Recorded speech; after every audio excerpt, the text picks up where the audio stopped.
This is not the right forum and the right venue and not the right time to explain your situation. Let us do this impeachment trial as quickly as possible. I'm happy I finally heard Senator Judge Erwin Tulfo is concerned about justice or injustice to Vice President Sara. That's good news. Regarding the waste of time here, sabi ni Senator Joker Arroyo, it is useless to argue a legal point with a non-lawyer.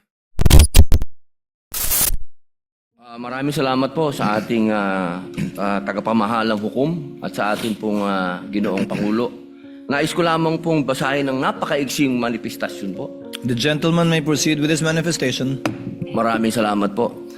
A'udhu billahi minash shaitanir rajim. Bismillahirrahmanirrahim. Alhamdulillah rabbil alamin. Aming mga kasama, ako po'y humihingi ng paumanhin sapagkat dito pong nakaraang linggo, lumabas po sa mga balita na may aligasyon na ako daw po ay hindi sumusunod sa batas. Ito po ay nakalulungkot para sa isang senador, sa isang senator judge, ang masabihan na hindi sumusunod sa batas. Samantalang nung tayo po ay merong mahal na saksi dito, pinaalala po natin sa kanya na harapin ang batas. Noong nakaraang linggo, ang atin pong kaibigan na ombudsman, ang sinabi po ng mahal na ombudsman na ako daw po ay hindi sumunod sa kanilang pasabi na mag-file ng aking counter affidavit. Nakakalungkot po ito sapagkat hindi po ito totoo. Inaamin ko po sa inyo kung ICC lang, hindi po talaga ako susunod. Hindi ako magpapasakop sa ICC. Pero dahil ginagalang ko po ang ombudsman, dahil siya po ay aking kaibigan na itinuturing, dahil nagkaroon na po kami ng napakahabang kwentuhan sa aking opisina nung siya po ay kalihim ng hustisya, nag-file po kami. Ito po, hawak ko po ang original. Dahil sa akin po, importante ang original. Ito po ang original, nakalagay po dito. Nag-file ako. Nakalulungkot po na pati ang media ay nakikisama sa ganitong klasing propaganda na ang isang senador ay hindi sumusunod sa batas, isang senator judge. Ito po, maaari ko po kayong bigyan ng kopya, mga mahal kong kasama, para mapatunayan na hindi ko po kayo ilalagay sa kahihiyan. Ako po ay nag-submit ng aking counter affidavit. At ganun din po, humihiling din po ako sa aking mga kasama, lalong-lalo na po sa aking kaibigan, Ginoong Pangulo, na sa mga ganitong pagkakataon, hinihingi ko po na tulungan din po ninyo kami. Na maipaliwanag din po namin sa media na meron din po kaming mga pagkakataon na ipagtanggol din ang aming sarili at kami wag husgahang kaagad na kami hindi sumusunod sa batas. Yun lamang po, Ginoong Pangulo at tagapangulong hukom. Maraming salamat. Senators Erwin Tulfo, Senator Judge Alan Cayetano, thereafter Senator Judge Tito Soto are recognized. What is your pleasure, Senator Judge Erwin Tulfo? Mr. Presiding Officer, Senate President, ladies and gentlemen, this impeachment court was established to try the Vice President of the Republic. Ang punto ko po rito, kasi napapansin ko po ilang araw na nagagamit po natin ang impeachment court, ang oras po ng impeachment court sa pagpapaliwanag. Naintindihan ko po ang posisyon ng aking kaibigan, si Senador Robin Padilla. Yung kanya pong frustrations. Pero gusto ko lang po sana ipaalala sa ating presiding officer, sa ating pong Senate President, at matanong ano po ba ang ating ginagamit na rules ngayon. Pwede po ba yung mga problema po labas sa impeachment court na ito o labas sa kaso ng Vice President ay dadalhin natin dito? Di po ba ang korte na ito na itatag para po sana kay Vice President at kay Vice President lamang? Mga ebidensya, mga testimonya, mga pahayag patungkol lamang po sana sa impeachment ng Vice President. Kasi dito pong mga nagdaang araw, Mr. Presiding Officer, Senate President, mga kasama, napansin ko po na nagagamit ang oras po ng impeachment court sa pagtatanggol po ng mga nakaraang araw ng sarili ng ilan sa mga kasamahan natin sa mga akusasyon. This is not the right forum and the right venue and not the right time to explain your situation. Kung gusto po ninyong mag-eksplika ng inyong mga saloobin, problema, maaari naman po ninyong gawin yan sa labas po ng oras ng impeachment court. Maaari pong sa press conference, nandyan naman po ang Senate media. Anytime po, nandoon sila sa Senate briefing room, press briefing room. Maaari din po sa Facebook o sa YouTube magpaliwanag. Huwag po nating gamitin ang oras ng impeachment court sa pagpapaliwanag o sa pagtatanggol ng ating mga sarili simula pa po noong nakaraang linggo.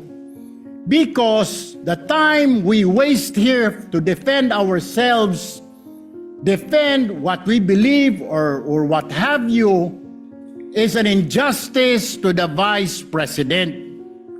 Yung oras po na ito dapat ilaan natin sa pakikinig sa depensa ng Vice Presidente, sa mga akusasyon laban sa Vice Presidente, hindi po pagdidepensa sa mga sarili natin kung tayo inaakusahan ng kung anong mga ahensya, kung tayo po ay may mga kaso, may mga investigasyon. This is not the right forum, Mr. Presiding Officer, Mr. President, Senate President. This is not the right place. This court was established, was created, the impeachment court, for the Vice President and Vice President only. This should be her time. This should be her forum, not our forum here na ilabas natin ang saloobin natin, mga sagot natin sa mga akusasyon, mga kaso laban sa atin. And this is not also the time, Mr. President, Mr. Presiding Officer, na hanapin yung mga kasama nating nawawala, nakakulong, dapat po doon sa Senado natin, sa sesyon natin, and not here in this court, Mr. Presiding Officer, Mr. Senate President.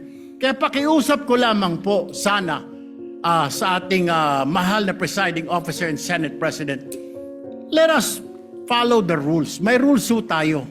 Kung hindi naman ho patungkol sa Vice President na sasabihin natin, hindi naman po patungkol sa depensa o prosekusyon ng Vice Presidente natin, then wag na ho natin payagan na magsalita pa po dito because nasasayang.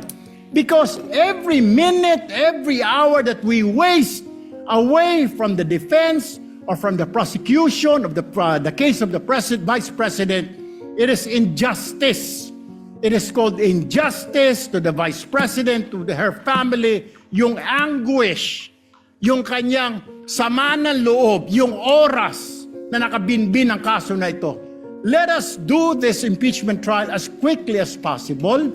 If we have to clear the Vice President, then let's clear her. If we have to prosecute, then prosecute her with the evidence kung meron. Not waste our time kung ano-ano sinasabi natin dito to protect ourselves, to defend ourselves. This is not the right forum, Mr. Presiding Officer. Kindly wind up, Mr. Senator Senate Judge President. Erwin Tulfo. This is not the right forum for us to defend ourselves. Bring it somewhere else. Bring it to the press. Bring it to the social media, but not here. Thank you, Mr. President. The remarks of the gentleman are noted. Earlier, Senator Judge Alan asked to be recognized. Are you yielding in favor of Senator Judge Padilla? And thereafter, Senator Judge Soto. Thereafter, Senator Judge Thank you, Padilla, Mr. before the Presiding chair Officer. makes a ruling on the matter. Yes, Senator Judge Alan Cayetano is recognized. Thank you. I'm happy. You may proceed, sir. I'm happy I finally heard Senator Judge Erwin Tulfo is concerned about the justice or injustice to Vice President Sara. That's good news. Regarding the waste of time here, sabi ni Senator Joker Arroyo, it is useless to argue a legal point with a non-lawyer. When Senator Marcoleta brought that up here, nagkaroon ng commotion. Senator Miriam stood up here many times and said, kaya ka nga nagpo 4 years na law school at nagbabar. So let me give my own interpretation. The impeachment court is formed with lawyers and non-lawyers. And we interact, and it's for everyone, and we're equal.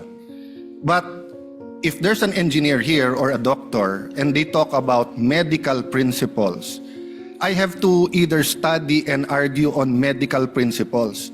Hindi ko pwedeng sabihin, hindi, ganito lang yan, logic lang yan, etc. Di ba? So, ang legal principle natin today is simple, integrity ng court.